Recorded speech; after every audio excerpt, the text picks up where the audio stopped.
Thank you so much, and thanks to all of you for joining us today. I'm excited to be a part of this conversation with you. I keenly remember being the new kid in 8th grade, so I'm excited to dive into this talk and hear more about what inspired these stories from you all. So, in the world of children's literature, we often talk about an elevator pitch, and that's just the idea that if you were to get into an elevator with someone and try to tell them what your book is about during the duration of the elevator ride, what could you squeeze into that conversation? You can decide how tall the building is today, but could you each give us a quick elevator pitch of your story for those who haven't read them yet? And it'll just give us a little introduction to get us started. Gail, will you begin? Okay, sure. Hey, do you like anime? Oh, no. Okay, well, I'll do my best. So basically, this story is about a kid, not me, who moves around a lot because of her dad's job and loves it. Because anytime something embarrassing happens, anytime she gets into a fight with a friend, she gets to hit the bricks and start over. Consequences, never. We flee. Relatable. But then her family moves to Northern Virginia, and she finds out that she'll be staying there forever, just in time for middle school, notoriously the least embarrassing time.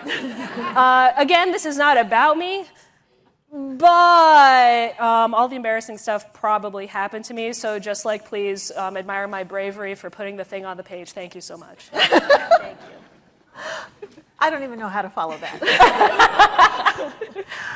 The AI incident is about a battle of wits between Malcolm Montgomery, who's 12 years old in middle school, going to a brand new school, and he is the unluckiest kid in Colorado foster care. For some reason, no one has ever adopted him, and he thinks it's all his fault.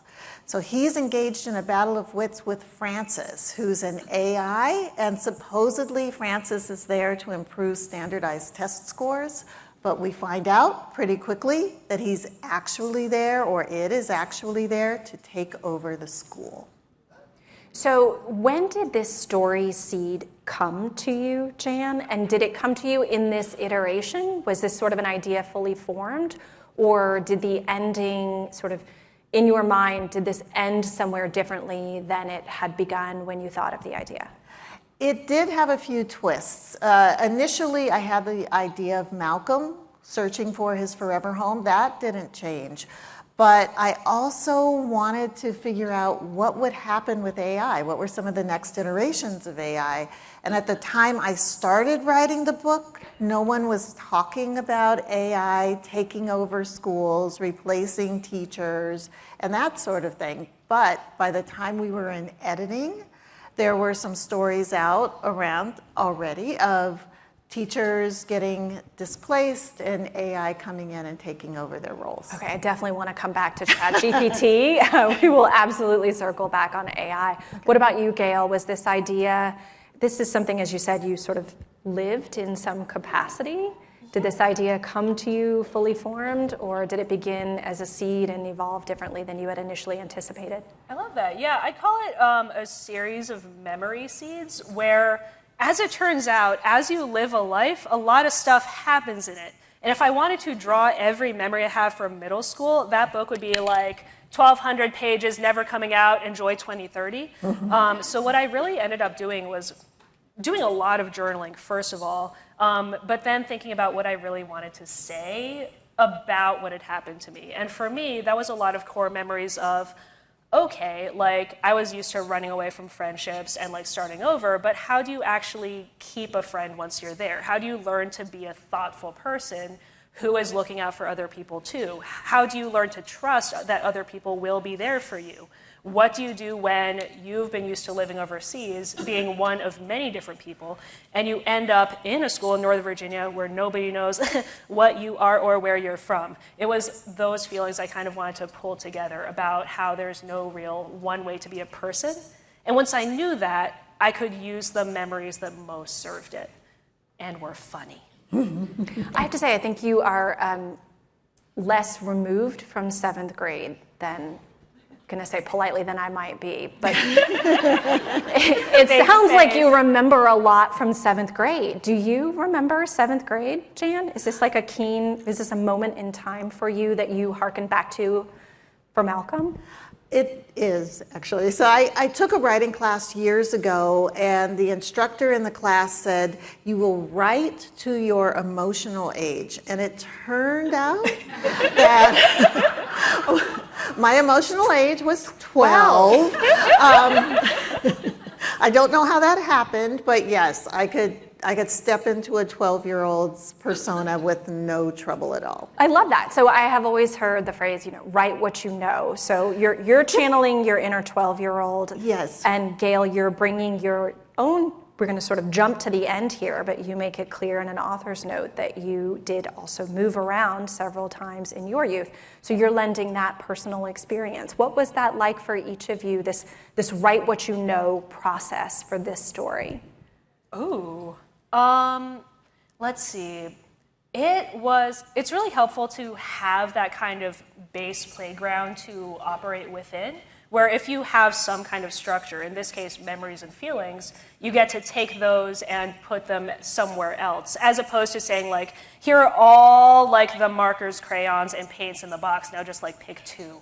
So it was nice to have that structure to work within. For me, I feel like it's really interesting trying to be true to what you're trying to say while also thinking about the person on the other side. Like, okay, like, what am I trying to give to you? And for me, that's a feeling of belonging, that's a laugh, and if I can remember you while I'm creating that part of the conversation, that's where I think I'm the most successful.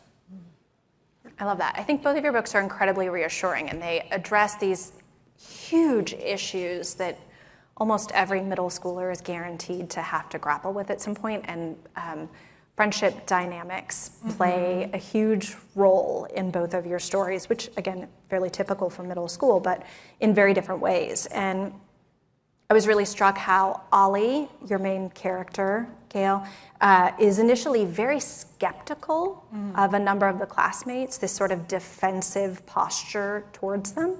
And Malcolm isn't ostracized, really, like not excluded, but he's not brought into the fold in the same way. Right. And I'm wondering what it's like for you to have to tap into those emotional fragilities in your storytelling and how you make that approachable for your reader.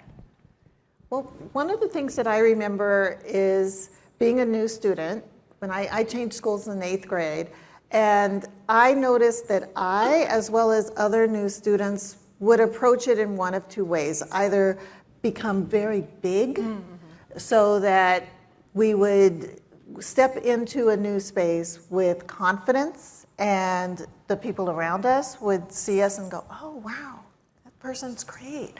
Or become very small and then just observe. I was an observer. I don't know if you were an observer in schools when you changed schools, but yeah. So we just get very small and watch and see how things happened. And I stepped into Malcolm being an observer, and I wanted us to empathize with those people who make themselves small and be able to appreciate what they are experiencing and reach out to them and draw them in.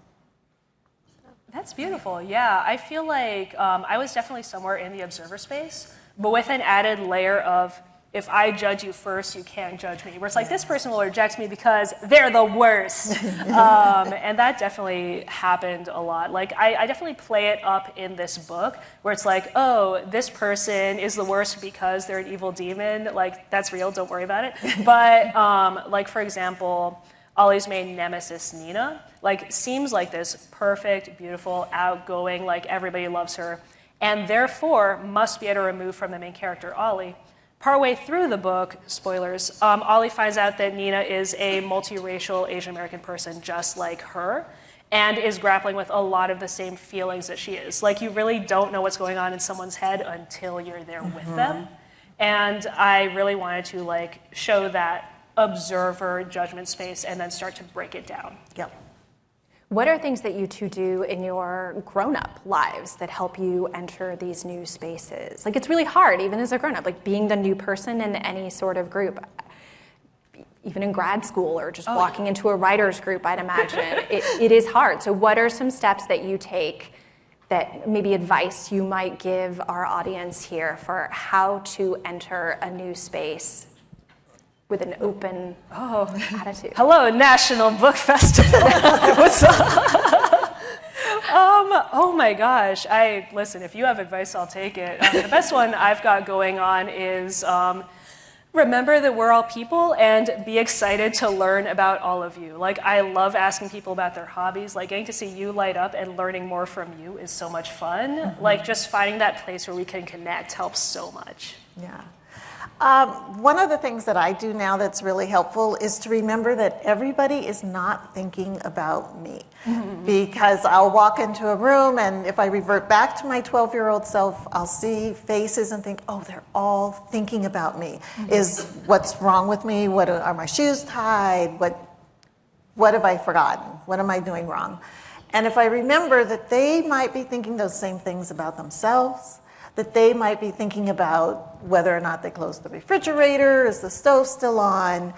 I think it makes it easier for us to connect as people. So yeah, it's that whole judgy thing, not Absolutely. being so judgy. Yeah. Yeah, it's like, as it turns out, we're all inside our own heads. Like, Very for much better so. or for worse, yeah. I'm locked in there sometimes. Right? Yeah. And now I'm super curious because you mentioned your hobbies in your introduction, Gail, so we know that you like knitting and drumming.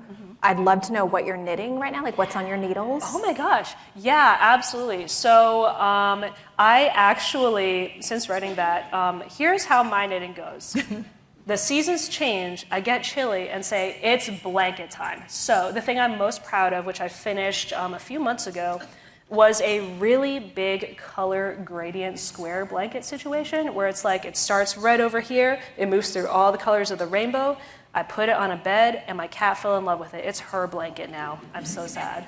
But right now, since it's summer, I've pivoted to learning how to make friendship bracelets. Anybody? Like There are the so- embroidery floss kind? Like, you make yeah, the yeah. four and you pull it up There in are so knots? many patterns out there. Yeah, I'm doing like a whole like gradient situation. It's fascinating. I don't know how you do it.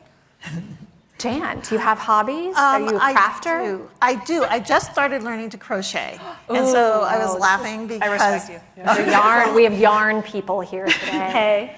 So I decided I was going to crochet a blanket. Yes. And it's a gradient, orange. Yes. But my idea for a blanket kept getting smaller and smaller, and I don't know how that happened. So first it Gail's was a- cat would love it. know. Like just like a cat size. Yeah, it was going to be a queen-sized blanket. And then when I looked at the foundation stitches, I realized it was too small to be that. So I thought, well, maybe it'll be a comforter, but it's too small to be a comforter. Maybe it will be a throw. And now it's roughly about the size of the top of this table. So I don't know what it is, but I like it, and it's awesome. And next year you're going to tell us about it in European Portuguese. I will, but not today. I love that. So there are, in each of your books, there's your character kind of keeping track of information in a very methodical and character-specific way. So we have I want to get the name of the school right, the Chestnut Falls. The Chestnut yes. Falls Friend Evaluation Index. And then we have Malcolm's checklists. So I would love it if you could tell us a little bit about your character's organization of information and whether that is consistent with you and how, this is a librarian question, but the organization of information is just riveting to librarians and book people. What an honor. So who knew? Jan, are you a checklist person? And how was that important to Malcolm? I'm a checklist person. I have bucket list goals that changed over time. I decided I do not need to hurl myself out of an airplane because Fair. Want to live. So yes. So I take things off, but I've had this long checklist for as long as I can remember. Malcolm is also obsessed with his prefrontal lobe, and I would get obsessed with things that I would read about and think, all right, how is that controlling how I think and how I feel? So yes, Checklist.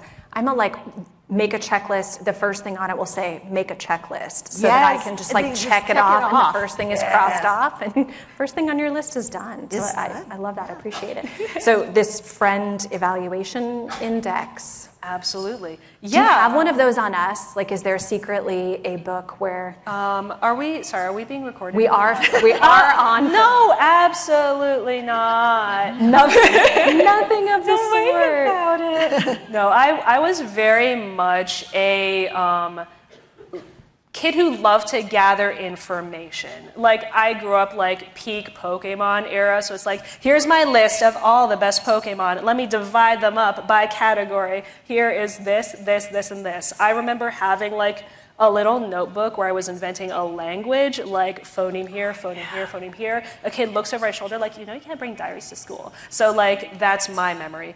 But I wanted to take that kind of like kid organizer energy and put it somewhere on the page that could be visual, because graphic novels, as it turns out, are visual. It was a really fun overlap there. Mm-hmm. So let's talk a little bit about that. And from a craft element, you two are coming at your storytelling in fairly distinct ways, despite having these overlaps of themes. I don't know if it's an added bonus or a burden in some ways to need to add a visual element to the emotional state of your protagonist. Does that make it easier on you, Gail? Ooh, that's a great question. I'd say yes and no. Yes, because I get to rely on the drawing. No, because drawing takes so long. But on the other hand, I don't know how you paint pictures with words. That is a skill I do not have. I wish I could draw. Oh. I was just in awe when I looked at your book. It's amazing. But yeah, I cannot draw. I did do the checklist, the image of the checklist. You did? That was you? Oh, that was you. You get the art credit as well. I love that. Yes, I did. But yeah, I really wish that I could illustrate and bring to life what people are feeling and experiencing through art. So yeah, honestly, it's really fun. And that might be my favorite part, when I get to draw a really big feeling, like zoom in on the face. I take a lot of selfies. They're very embarrassing. Like, okay, let's go. It's so fun. There is a panicked face where there's a phone call from a crush, and this absolute sheer, like, abject terror on a child's expression. Whereas I will say one of my favorite things about the AI incident that you executed, Malcolm has a lot of, as we've said again and again, big feelings. 12-year-olds, big feelings. We acknowledge that. Some of his are really based in his nerves. Malcolm is a frequent burper. Yes. Yes. And I feel so bad for him about that. But you articulated big emotions that Francis, the computer, had. Can you talk us through how you executed Francis's? You did these pairs of emotions of Francis stating its emotional state from a computer standpoint. My favorite being remorse and ennui. Yeah. Could you tell us a little bit about developing the emotional states of an AI device? Yes. So one of the things that I felt strongly about was differentiating what makes us human from what makes an AI. And I think AI is to the point now where it can mimic human speech very effectively. You can open AI and it sounds as though you're talking to a human being, but it doesn't actually, oops, sorry about that. It doesn't actually have those emotions. So I wanted to show how Francis would state the emotions that mathematically it thought it should have, and present that so readers would understand and would appreciate the difference. You can see my little tabs here. I believe I also tabbed annoyance and trepidation. Yes. Great combo. And resentment and scorn. I feel like Francis has a lot of toxic emotions. It does. Yeah. Would you write that character differently in a ChatGPT world now? You talked about sort of the duration of time between writing a manuscript, submitting it for editorial, getting it published, et cetera, et cetera. It's quite lengthy. Yeah. Would you write it differently now? I don't think so, because I think even now it's, or perhaps particularly now, it's more important than ever to understand what separates humans from machines. So I would want it to be clear. Absolutely. that what is a machine is not human. It's not alive. It might tell you it's alive. One of the examples I give when I'm talking with students is if you type in to a computer, "Will you be my friend?" to ChatGPT, and it replies immediately, "Yes, I'll be your friend. We're friends now." Is that really a friend? It's immediate, but it's so different than the process you go through to form a real human friendship. So I'd probably keep them similar. Okay. And how has AI impacted your work, Gail? Oh man, I get so tired logging on now. So sleepy.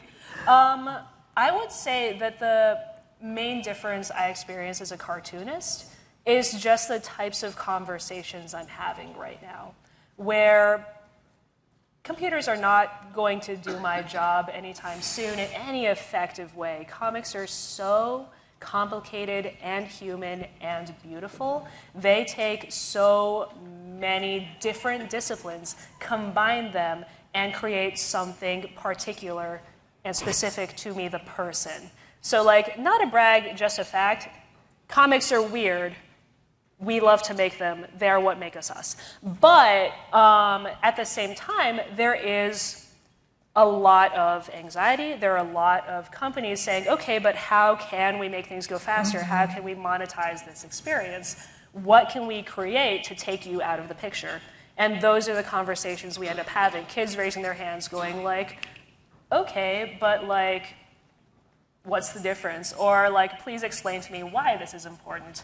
Or just like, how do we talk about art in an accessible human way where I get to show you my process, where I get to show you that you can make comics too, and just because a computer can make one thing that you find interesting or pretty doesn't mean you can't do that all by yourself. Yeah. Like that, I think, is the main conversation. Like, why are we here? What do we want out of this? I feel like that's a conversation that the primary educator in your book is bringing to the table as well. Jan, who was your inspiration for Mr. P, the classroom educator? My 9th grade English teacher was my inspiration for both this one and for Control Freaks. I had 9th grade was a little while ago, but I had an opportunity to visit her when she was 102 years old, and to give her a copy of the book and let her know what an impact she had on me, which is something that you just can't do with AI. That's incredible. Absolute pivot. Ollie uses snack money from a long flight to buy a graphic novel. Yes. And again, I say, write what you know. Absolutely. I'm gonna guess, Gail, that you are someone who would use your snack money to buy a graphic novel. Is there anything that you have read lately and loved, graphic novel or otherwise, that you would recommend for our readers here? Oh my gosh. List down to the floor, rolling away. Oh no. Bah. I love so many things, so many comics, so many books. Okay.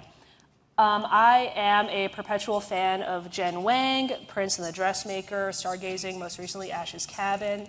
Yes, just like if I could eat Jen's drawings and like fully digest them and become that powerful.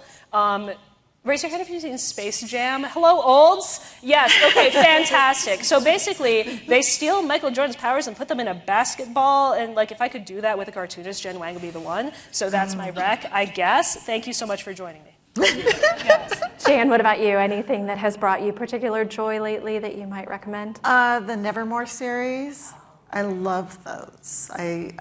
Those are supposed to be excellent on audio as well. They are fabulous. I've heard that. Just fabulous. Yeah, those are among my favorite. And then also, this is more YA, but the entire Legendborn series. Yes? Yeah. I know, isn't it great? Yeah. Well, I think that's closer to home, I think, right? Yeah. This afternoon? Yes. Yes, okay. Well, final question, since we were talking about being new kids and we were talking about the start of the school year. What is your go-to first day of school outfit? I know Ollie makes a little special something. Yeah. What are you going to wear on the first day of school? Oh my gosh. Okay, so I actually did do that for college. Basically, my main character, Ollie, takes fabric markers and leveling hand draws all of her favorite like manga panels and anime screenshots on this vest, puts it on, and as it turns out, you will make friends if you do that.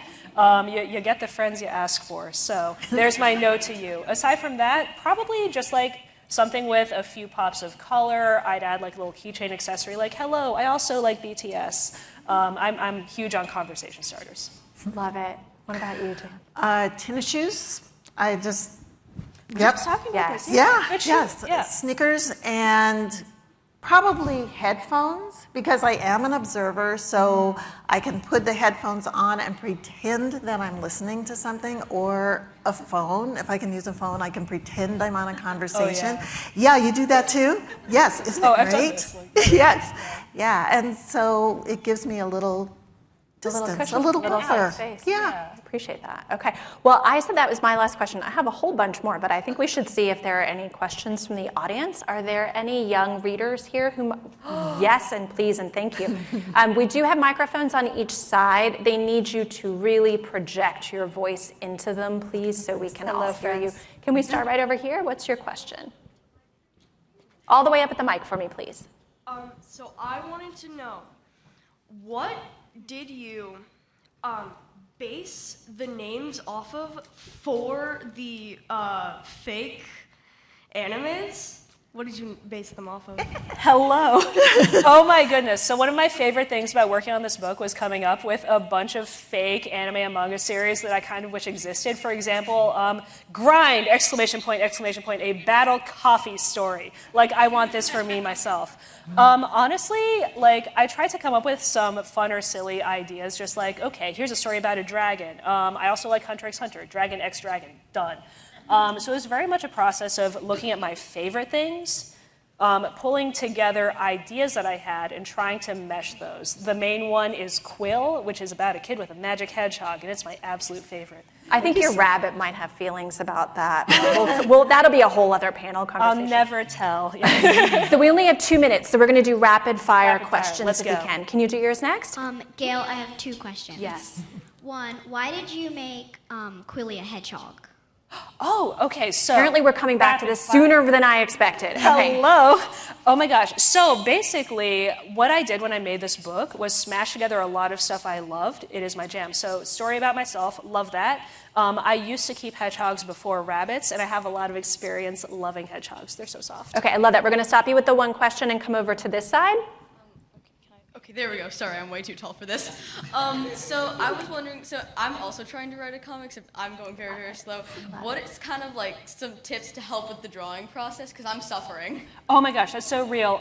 You can't be a perfectionist. Comics are too many drawings. If you give 100% to one drawing on the page and just wing the rest, it will be totally fine. Keep practicing. You got this. That's the same thing with Random, writing. but I have a pin Same that thing with says I'm writing? weird. Oh, Yeah. thank goodness. Yeah, Oh, that's same thing Okay, with writing. I'm afraid we had the sign flash that says wrap it up. So that is going to be it for our questions for today. Thank you both so much. It was such a treat to talk with you. Thank you all for being here.